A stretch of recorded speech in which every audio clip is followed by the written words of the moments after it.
Call the meeting to order at 7:02.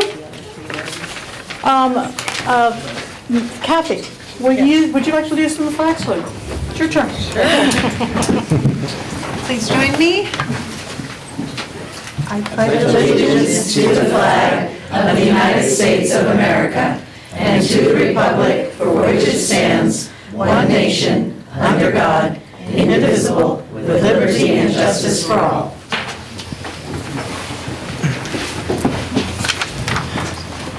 Sandy, would you take the roll call? Trustee Villalobos. Here. Trustee Bradal. Here. Trustee Shiokari. Here. Trustee Levy. Here. Trustee Gould. Here. Thank you. Recording of the minutes. The district digitally records the audio portion of the meetings. The recorder is located in front of the board scribe, the beautiful word scribe. All recordings are kept in the superintendent's office for 30 days and are available during that time period for inspection by members of the public on district equipment without charge.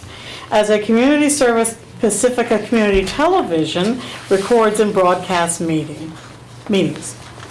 The board met in closed session regarding, oh, I know it's down here somewhere.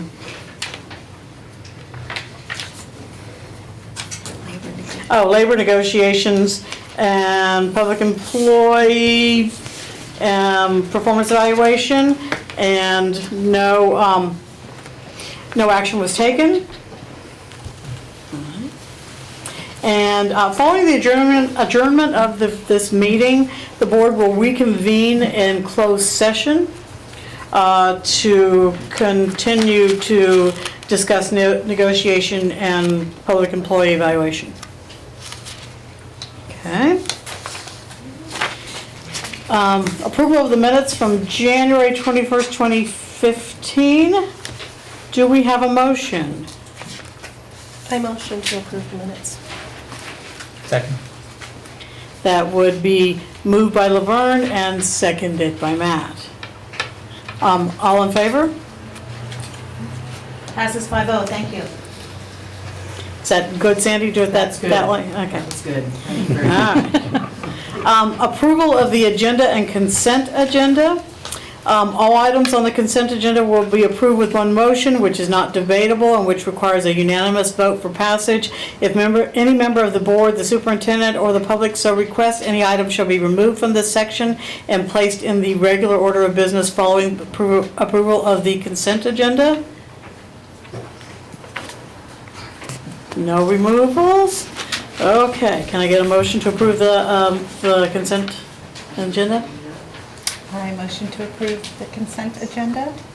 Do we get a second? Second. Moved by Kathy, seconded by Matt. All approved? Passes 5-0. Thank you. All right.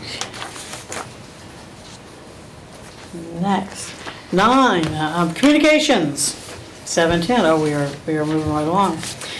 This portion of the agenda is available to the public to address the board on any issue that is not on the agenda. The maximum time allowed for any speaker is 3 minutes.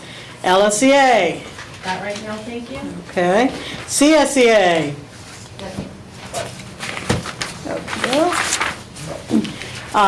People wishing to address the board. I would like to. Great.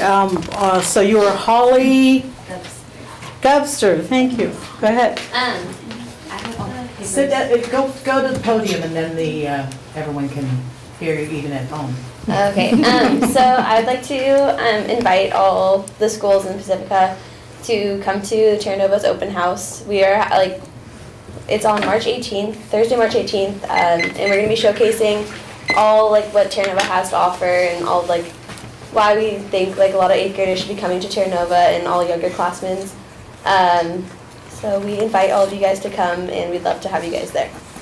And the flyers are over there as well. and please take some, show them at your schools, and all that stuff too.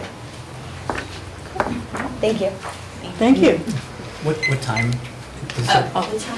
It's March the 19th at 6:30 in the theater. Yes. It starts in the theater and then you can roam around the campus. Thank you. Correspondence?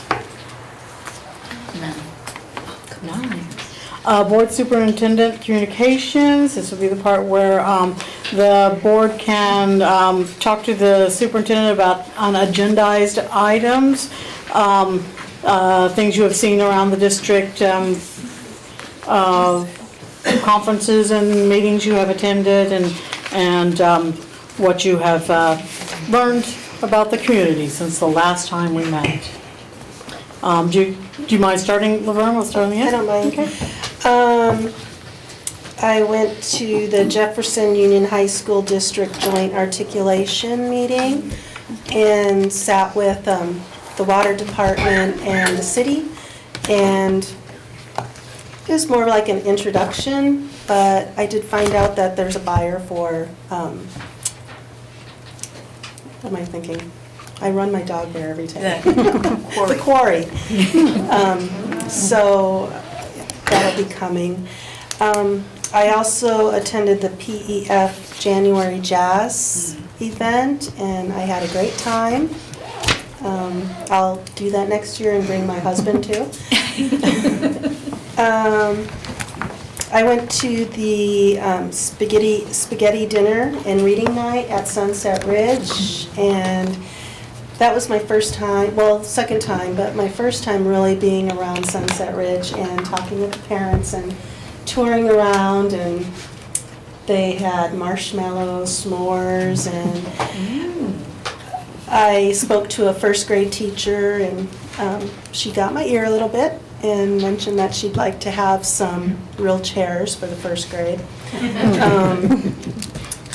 And this past weekend, we did the Masters in Governance, and which I found really beneficial. Some of the training we went over was human resources and collective bargaining, and I got a wealth of information, and I'm really grateful that I went. That's it. Thanks. Well, I was also at January Jazz, being part of MMIP and PEF, and I hope everyone had a good time, and we're already planning for next year. We also attended the Cabrillo Math Fair that the kids have a great time at. They get really excited. Sunset Ridge Reading Night, which was a new one for me, and that was great. The Pacifica Collaborative, which is a meeting of all the nonprofits in town, and they get together to see how they can help each other once a month. And there was a reception for the Pacifica school volunteers to appreciate all the work they're doing in the schools. Lastly, there was the Poetry Cafe at Cabrillo for third grade, writing their own poems and reciting them. And then last night we had the all-district band concert at Terra Nova, but it included Cabrillo, Valimar, Ocean Shore, and IBL. So it was a lot of kids, and it was a wonderful concert. Then IBL Challenge Day, I took part in that, which was a new experience, and that was all day. And it was like an in-depth, probably a therapy session, basically, for the 7th grade and all the adults that were there. I think you can only do it about once a year. But it was really a wonderful thing, and it was really great to be a part of. So that was the real new experience this month. Well, I could just say ditto, but I'll go down the list too. I also attended the January Jazz, and thank you, Elizabeth, because she's one of the main movers and shakers, and it was really a lovely event. Challenge Day at IBL, again, very moving. I wish all of our middle schoolers or 7th graders across the district could have something similar. It was really an amazing day. The Masters in Governance meeting, workshop. I would really like us at some point to look at the board evaluation process. We evaluate everyone else in the district. I think we should also be evaluated. PSV reception this weekend. Again, thanking all of our wonderful volunteers. And if anyone has free time, they need volunteers for the Oceana Senior X. And that's it.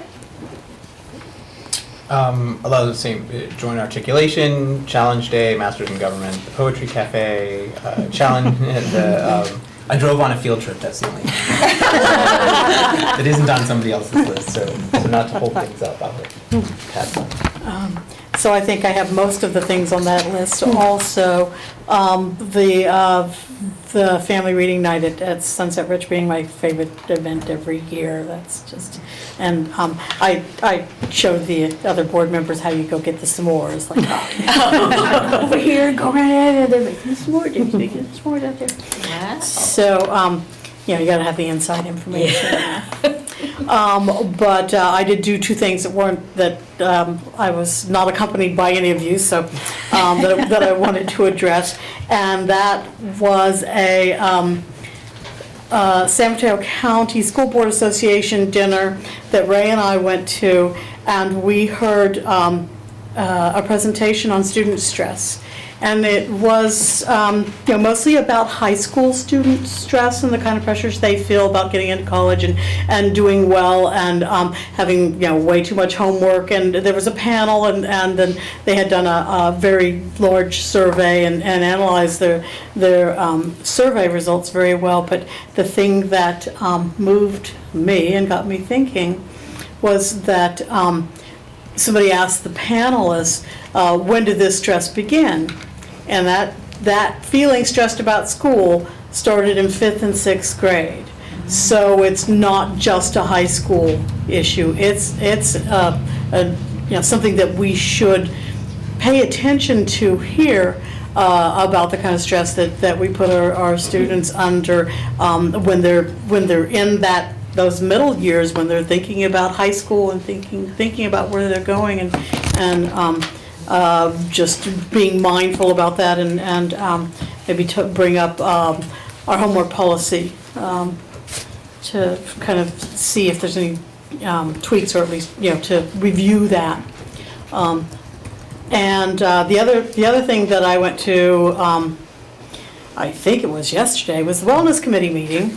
And the Wellness Committee is dealing with student wellness. And we had some great ideas. Of course, PBIS is all part of that. The student wellness and looking at the Healthy Kids survey and finding some things out about how our students are doing on the Healthy Kids survey. It's also about employee wellness, and there was some talk about whether or not we should have an employee wellness fair, where health providers would come out and talk to employees about just options for a more healthy lifestyle. And then besides that, they talked about after school exercise classes and what's that, boot camp, to go to after school. So we had a nice discussion about employee wellness, and we hadn't had that before. So that's a nice addition to that. And I think it's been a busy couple of weeks. So it's good to hear, because in our counseling social services plan, we do include the employees, and so I'm glad that we're having some options available to us. Along with some of the things that the board members have done, we had our January 26th Professional Development Day, which happened to be the same day as the fire, so it was kind of good that not a lot of cars were on the roads at that time, so that the fire trucks could do what they needed to do. It appeared, based on the evaluations, to be a much better structure, that we had Pacifica School District and the high school district and all the grades 6-8 at IBL, so it wasn't as many teachers, and so it just seemed to be less frenzy, and we could go deeper, and our evaluations proved that to be the case. We are in the middle of our math adoption right now for K-5. We have brought it down to 2 curricular areas, which is Bridges and Math and Focus, which is sometimes labeled Singapore Math. And so the kits are going from school to school.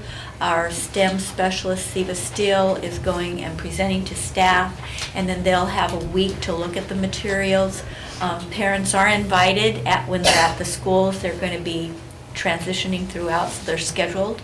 And then we will have them at the district office for any parents to come in should they want to for a week as well. We haven't had a lot of time piloting Bridges because Bridges is not a math program that is on the adoption list because they came out a little later. But there is a process should the teachers feel the program that they would like to request of the board to adopt, a process from the state. And there are many school districts in the state now starting to hear about Bridges and starting to pilot Bridges. And so the last district that just adopted was San Luis Obispo. So there is a process in which we can do that if that's what the choice of the teachers and the desire of the board. And we went to an SBMI training today for the leadership group, which I thought was extremely inspirational in relationship to how we can continue to further develop our mathematical practices. I was there with our principals, and Andrea was there for her district that she serves. And we had a wonderful speaker who talked about English learners. And so hopefully we'll have that opportunity to bring them to the district. Thank you. Thank you. With presentations, the Pacifica Education Foundation is going to give us a presentation. So I'd like to introduce our wonderful president, Petra Schumann, who has really been a wonderful inspiration for our district in relationship to collaboration and helping us to move forward. So again, we thank the foundation, and Petra will be doing a small presentation for us. Great. Thank you, Wendy. As Wendy said, my name is Petra Schumann. I'm the president of the Pacifica Education Foundation.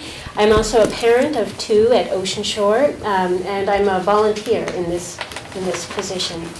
I've been involved with PEF for about 5 years, and on the board for about 3, and board president for about 1.5 years. So today I am going to, let's see, oops, how do I point this at? Turn it on. Oh, sorry. I'll hand it to you.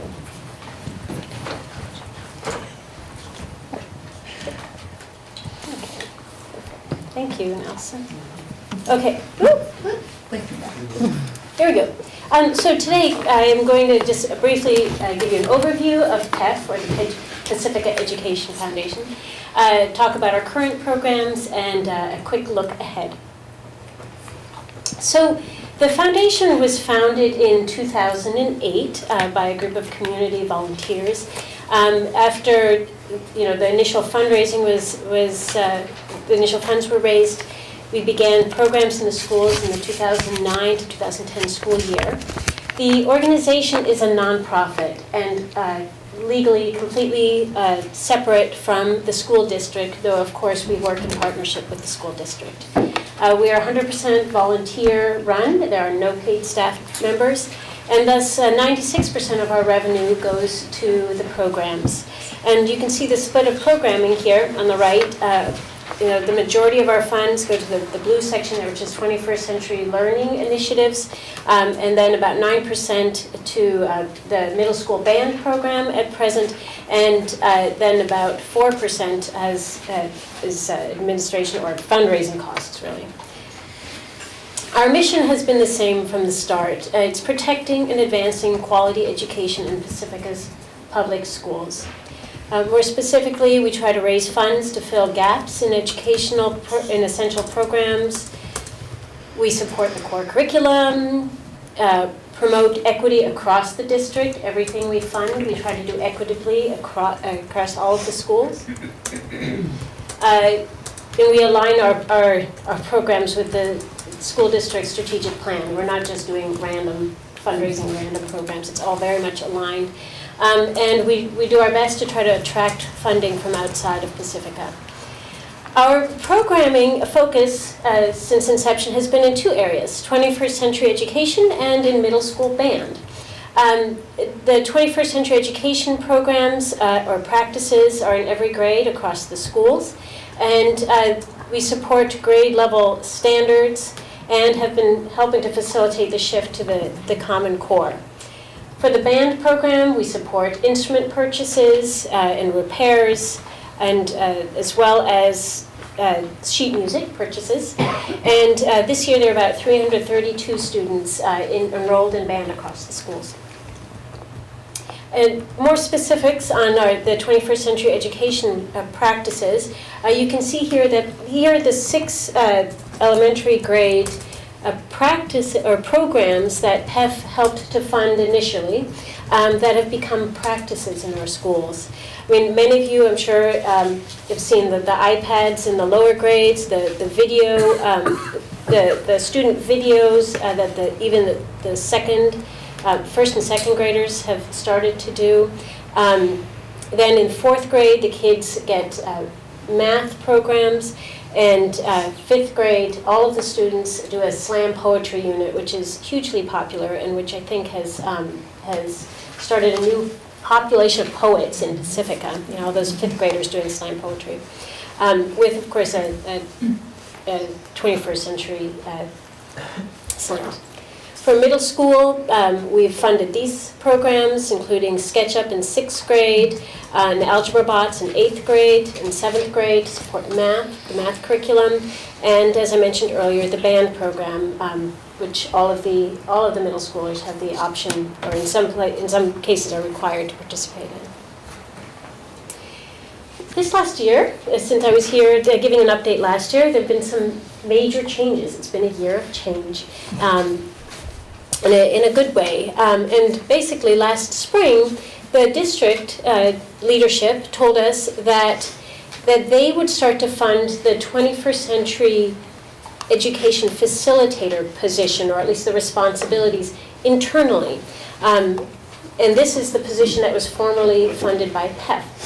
And the district, this meant basically that the district, the programs that the PEF had initiated had really become practices within the schools and no longer needed to be fully funded by an outside source. Well, this we thought was great news, because this is what we really set out to do as a foundation. You know, we wanted to bring something new into the district, to bring new opportunities to the teachers, new training, and new ways of learning for the students. So we were really thrilled to hear that really most of them had been adopted in a way that they didn't need to be funded from the outside. You know, the equipment had been purchased, the teachers had been trained, and some of that would be continuing, but not at the level of funding that was needed in the past. So we celebrated this, and we said, well, that frees up some funding to do something else. And that begged the question, of course, well, what should the next initiative be? And in order to make that decision, we looked back at the criteria that had been set out when PEF was founded 7 years ago, which are to support the school district strategic plan, to promote equitable education across the schools, and some of the other things that I mentioned a minute ago. So we really looked at those criteria, and then we had several meetings and talked about what might fit those criteria, and there were 4 program areas that we considered. Science, world languages, computer science or programming, or coding rather, and music in the lower grades. We're already funding middle school music, but there is no funding across the board for the kinders to 5th grade. So, well, how would you pick among those? We set a timeline, and we decided that we needed to make that decision by November 3rd, our November board meeting. And we decided to get a lot of input. So we sent surveys to all of the parents and analyzed the results over the summer. We researched the potential program areas. We got input from professionals and from teachers and administrators. We considered all of this input. We checked in with the district periodically to make sure we are still on track and considering things that would be of value and within the strategic goals. And then we decided in November that the two new program areas would be music in the elementary grades and computer science for middle school. So we are now in the process of fleshing out what those would be.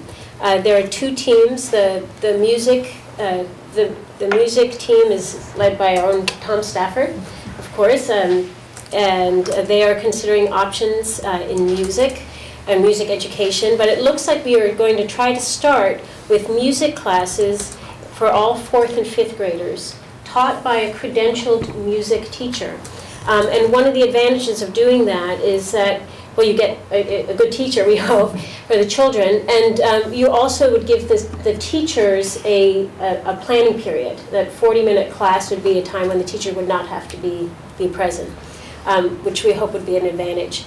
And then we hope, of course, that music will be K-8 eventually, and thus, as if we can raise enough money, eventually we'd like to expand the program from kindergarten on up. Then for computer science, the decisions have not been completely made on how that will roll out, but it would basically be an introduction to coding for all 6th, 7th, and 8th graders. PEF would purchase the computer equipment needed to do that and pay for the training, and it would possibly be expanded when funds when we've raised enough money to do that. And that the team working on what that will look like includes Siva Steele and Steve Kiesel, and there have been teachers and volunteers, parents involved as well. So, can we afford this? Can we do this? Again, PEF relies on donations completely in order to do what we do. There's no earned income; it's all donated. And this graph, it shows you what level of funding we've provided to the district over the years. It's been around $160,000 every year, and that's about the amount that PEF has been able to raise.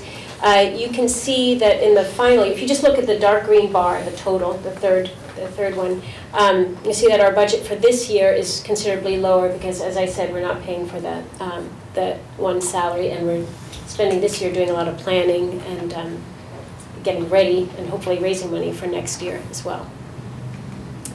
How do we raise money? Well, our goal this year is to raise $175,000. In all honesty, we are much short of that goal, but we still have several fundraising initiatives this spring. You can see the whole year of events there, but let me draw your attention to February, Donation Week. That is actually this week. Every year, PEF publicizes this one week in which we ask for donations by mail, by phone. Actually, all the parents are getting a phone call from me tonight. I'll be calling 2,000 families. Okay, I'm just kidding.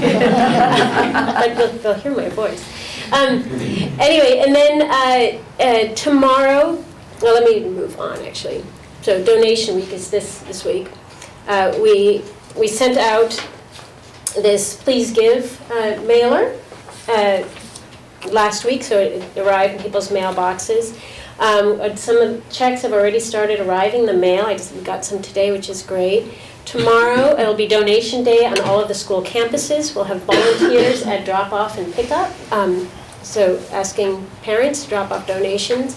And we're really pleased to be working in partnership with the schools. The PTOs have been supportive of Donation Day, and you can see in the picture there that IBL put it on their big board, which is really wonderful, and we're hoping that it'll be a successful campaign.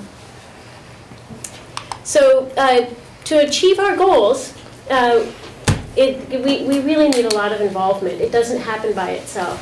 We have a board of 10 people. Some of those people will be moving on as their children move out of middle school and into high school. We are looking for new board members to participate. We need volunteers at everything from Donation Day to other events. And of course, we need people to donate as well. So I hope you will all think generously as you think about music in all of our schools next fall. and computer science for our middle schoolers. So please do participate.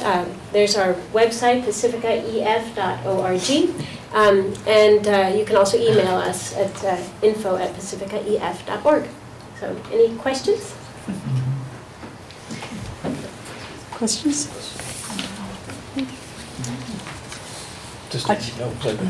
I just wanted to thank you for the work that you do, and thinking back to when the foundation first started and the district was in very dire straits, and we could continue to keep a robust educational program going because of the foundation and the funding with the 21st Century Learning. The district was able to meet our budgets, but there just wasn't any extra, and the foundation provided that extra that makes learning rich. And so without you, we would have been a very bare bones district for quite a few years. So your work is very, very important to us. So thank you. Thank you. It's a big team effort, and the more the merrier. If anybody wants to get more involved with the foundation, we welcome you. So thank you. Thank you.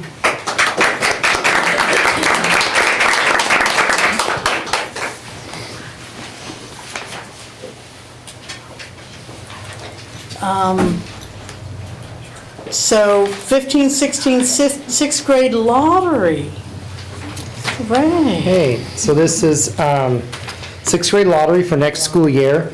And as we all know, Pacifica School District is a district of choice. We have a single school K-8 path, and we have a dual path that is K-5 plus some middle school. The school where a student attends fifth grade generally determines where they attend sixth grade.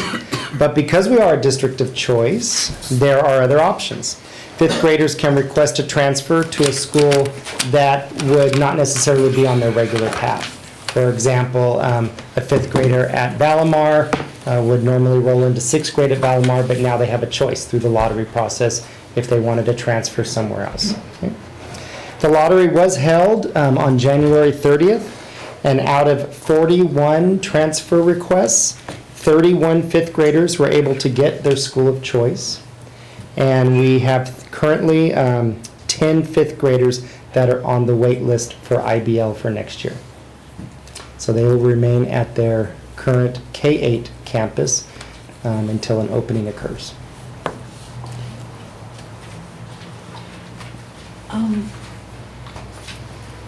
Did we place the 11 PSD residents? Not through the lottery. Those 10 will be placed where we have openings across the district. Okay, so they don't get the priority over the Correct. 10 waitlisted for the IBL? Correct. Any other comments? The only thing that I wanted to comment on is having had children that have gone through K-8 and having had a child transfer to IBL. Obviously, the middle school programs are very different in many different ways at all the programs, and it's wonderful to have that choice. Personally, the only thing that I wish, and I realize this is a funding situation, but is the counseling support.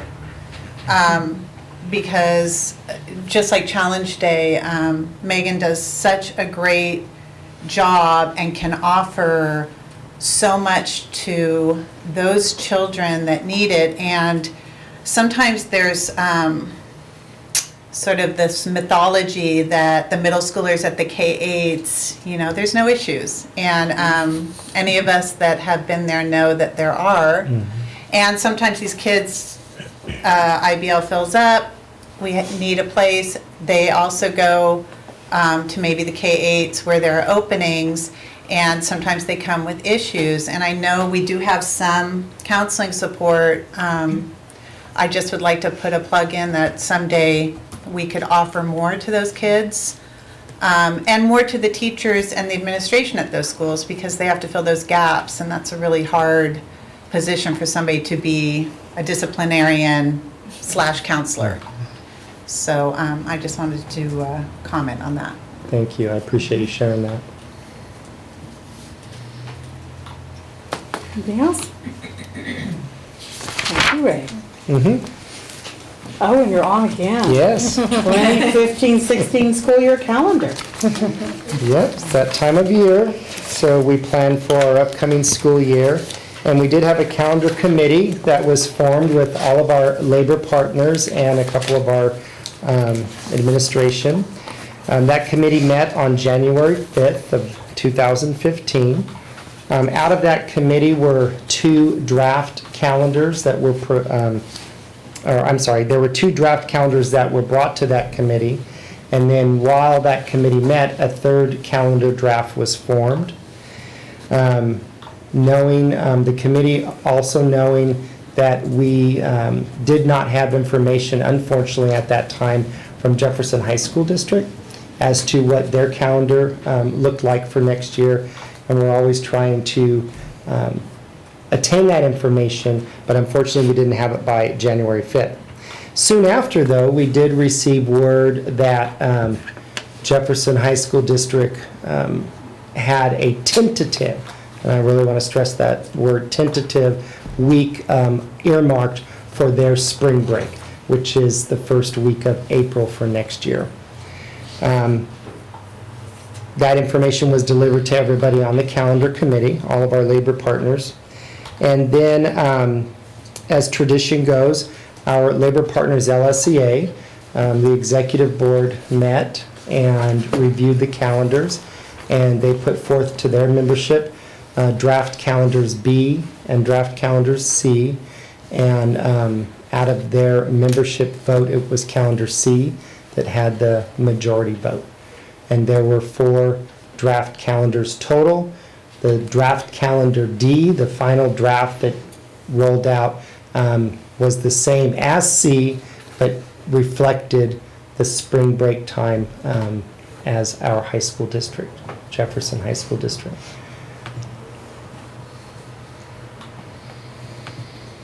So the recommendation is that the board approve draft calendar C. Nelson, I Any believe you have questions, the... comments?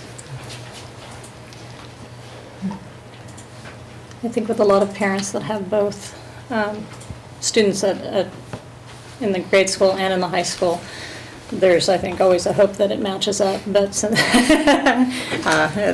as parents for family time, but I can also see how the LSEA and they would like a longer instructional period of time, between President's Day week and spring break. So just wanted to make sure that it was on the record and out there for the parents who are wondering why, when they see that it doesn't match up, that there was planning and thought that went into it, and the decision to not have it match up. But So is that the impetus for choosing this calendar? Was that the conversation that they wanted the longer period of time between the... Right. The feedback that I received from our labor partners, LSEA, is that between what we have proposed for President's Week, which is the same as Jefferson High School District, they wanted a longer period of instructional time up to spring break. So Draft C allows for a 7-week period of instructional time versus a 6-week period. I'm thrilled because I have 3 different, all of us have different spring breaks. Yeah, that's great. I appreciate it all. it's that there will be families going, but why? So. It's tradition. Do we have any action that we do on this? Mm-hmm. Uh-huh. Yes. Okay. So I need a motion to approve calendar C. So moved. I need a second. Second. All right, so we have Matt moves and Kathy seconds. All in favor? Passes 5-0, thank you. Thank you. All right, Josie, budget development calendar. Okay, the budget process begins well in advance of the fiscal year, and our fiscal year begins July 1st. And so now we begin the planning for the 2015-2016 school year. And the board approving a budget development calendar is the first step for the 15-16 budget. If you can go to the second page, Nelson. Assembly Bill 1200 fiscal accountability legislation does mandate certain timelines for the school board to adhere to. And there are state requirements listed on that timeline, and then we also have some local requirements. And it just kind of outlines the year for you as you go through the budget. January 2015 was the governor's proposal. And then based on that, now we're going to prepare our second interim report, which reflects this school year and projections for next. And then you can see moving forward, we're going to have our study session in May, which is a local requirement. We'll actually have 2 study sessions, one in March and one in May. And then we begin in June having public hearings on the LCAP and the budget together. And then we adopt the LCAP and the budget at June 12th. And then at the same time, we're working towards closing our books for this fiscal year. And that is submitted to the board in September. So this is basically an outline of our budget process and state requirements, and in addition to our local requirements for the board to approve. Okay. Any questions? Comments? I think this is our yearly opportunity to remind the public, so we approve our budget in June, and before the state usually approves its budget, Yeah. which is an interesting requirement. So Yes. our budget process is usually sort of constrained by that, and so usually we get more information throughout the fall. And that's why that first interim that we approve in December is really significant, because by that point we have a lot more information about what the real budget is like. And I'm just very grateful that we don't have the problem as we did in past years, either that the state does not approve a budget at all, which used to be the problem, or that then the state adopted a tactic of approving an if-then budget, where it would say, if this happens, then we'll make these cuts, and if that doesn't happen, then we won't, which made it extremely difficult for us to budget as well. So that does kind of make our lives a little bit easier in that process. Extremely easier.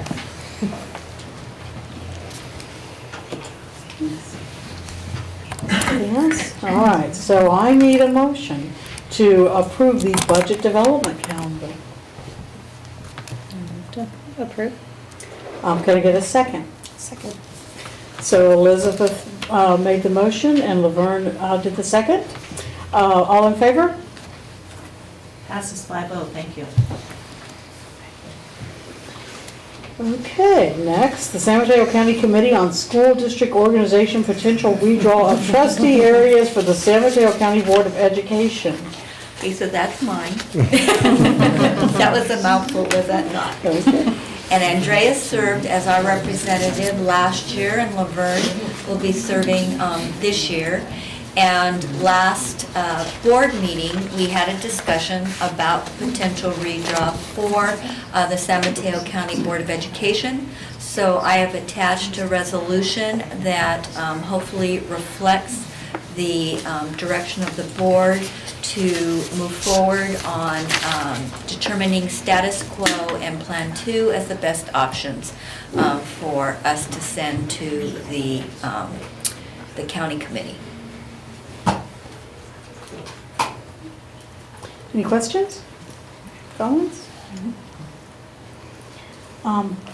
What is the county committee's next steps? When do they make this decision? Their next meeting is on Monday, February 23rd at the San Mateo County Office of Ed at 7. So Laverne, did you get an invitation to that? Not yet, but I haven't gone through any of my mail. Oh, okay. That is not a meeting that I was ever invited to. Well, Not that one. Oh. It's a different one that we go to Oh, I every year, see. so that's. It's a separate little, like an executive committee, Yes. I see. Yes. Okay, so you. So you won't have to go to that, I think. So February 23rd then? You do No. not need to go. Do they give a lot of consideration to what the different districts request? That remains to be seen. Yeah, we'll see where we get stuck.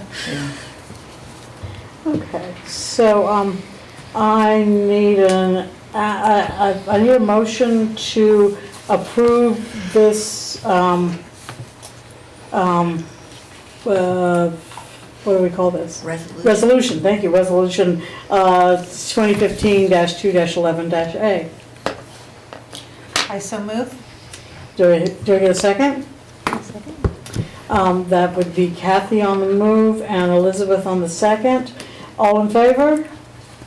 Passes 5-0, thank you.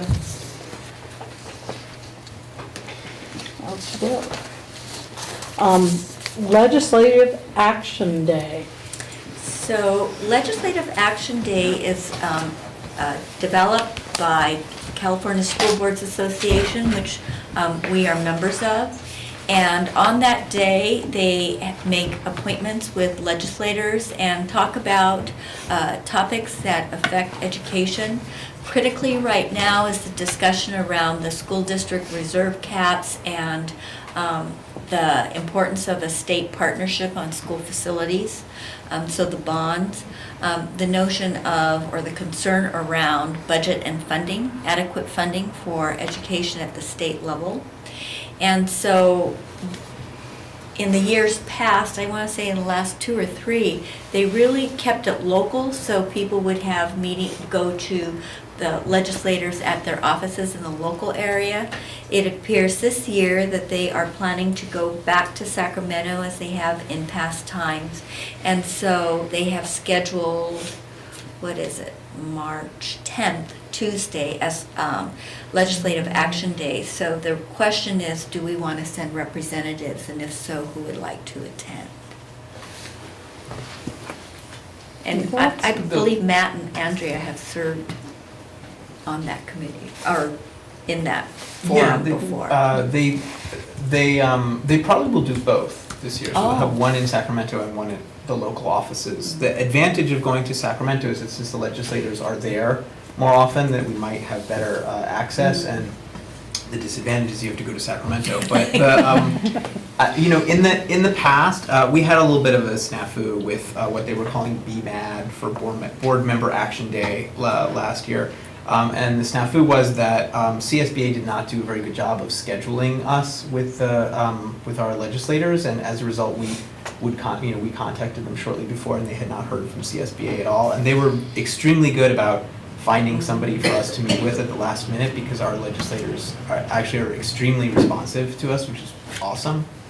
And I've been assured that will never happen again. So with that caveat, hopefully we can find somebody who could do this in Sacramento. And it's just, I think, important to stay in touch with CSBA as that date approaches, whoever does that, and make sure that they have actually contacted the legislators and made those appointments, and that there will be somebody for us to see when we get there, because we see those folks pretty often here. Yeah. So is there anyone who would be interested in attending? I am possibly interested. I need to, because of a health situation with a loved one, I need to see a little bit closer if I can have a whole day away. I work on that day. I run the food program at the Resource Center.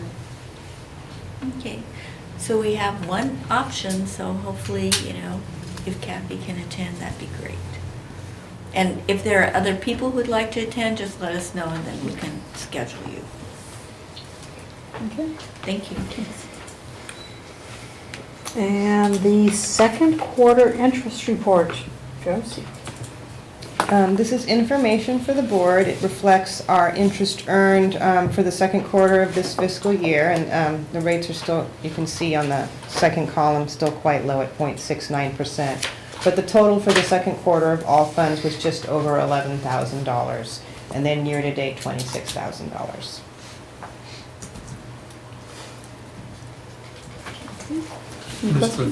Just for everybody's benefit, what counts as cash for us is essentially held with the county, and the Yes. county determines how to invest and hold that money, right? Correct.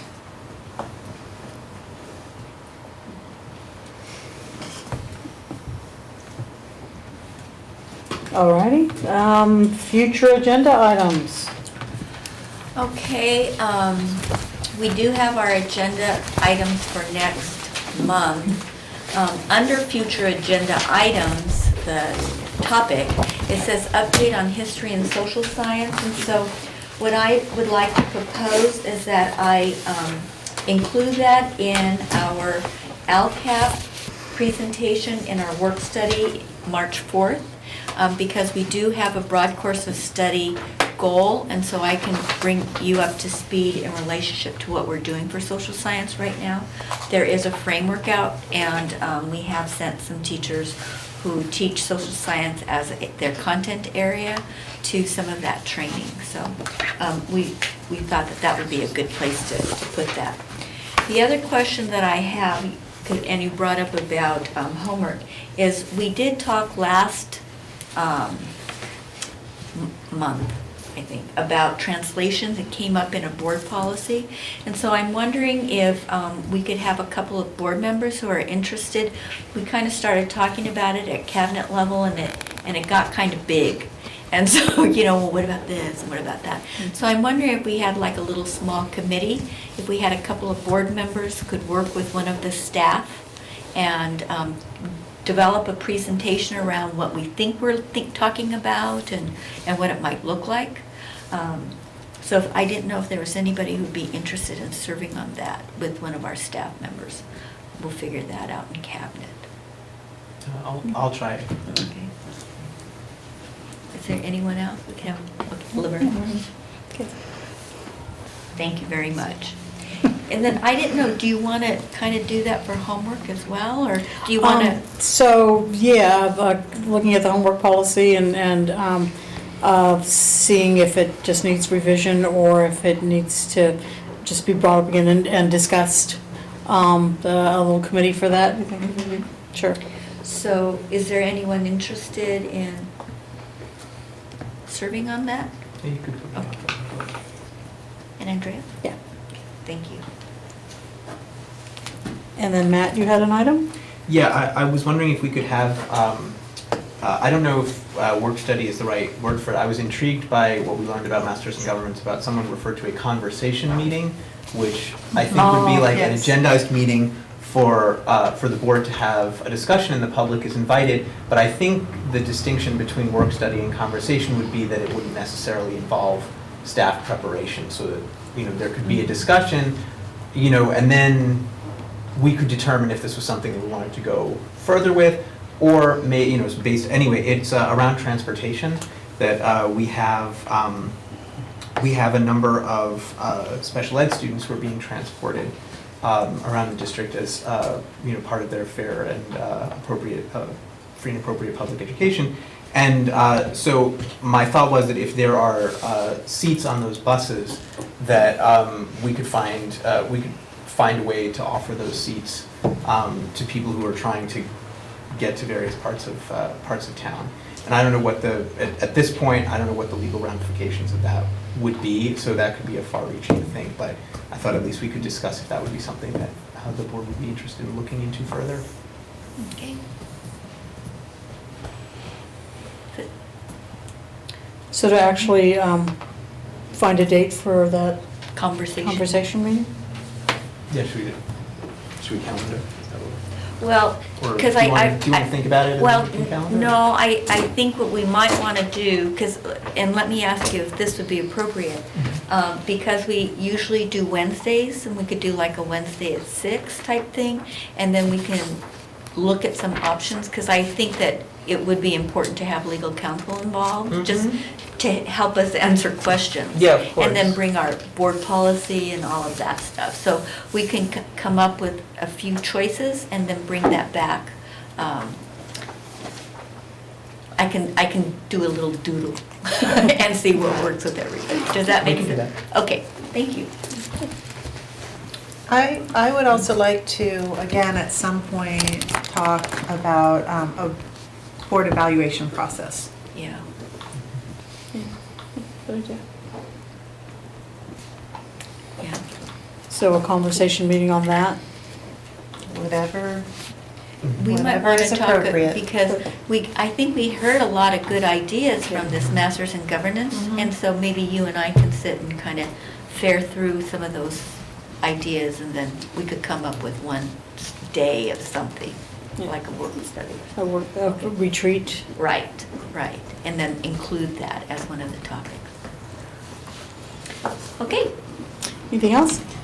I just Yeah. want to piggyback on what Kathy said, that I think that's a good idea for the board evaluation.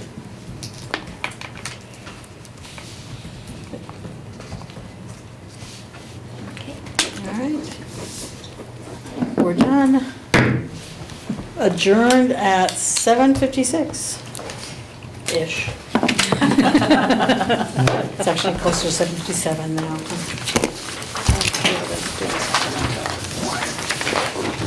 Thank you for staying. 40 minutes early. Hard meeting to come to. Well, I thought we might have more public communication.